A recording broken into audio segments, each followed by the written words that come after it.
Berhati-hatilah dengan orang yang tidak meninggalkanmu, walaupun kamu sudah berkali-kali menyakitinya.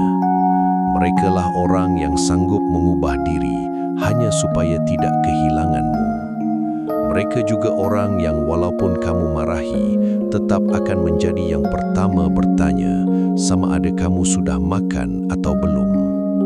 Pada zaman sekarang, sangat mudah untuk pergi. Satu pertengkaran, satu kesilapan, semuanya boleh berakhir. Tetapi orang yang tetap bertahan walaupun disakiti semakin jarang.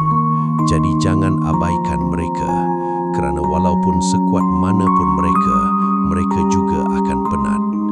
Dan apabila tiba hari mereka benar-benar pergi, barulah kamu akan faham bahawa kamu telah kehilangan seseorang yang benar-benar mencintaimu. Ingatlah, hati yang paling tulus adalah yang paling mudah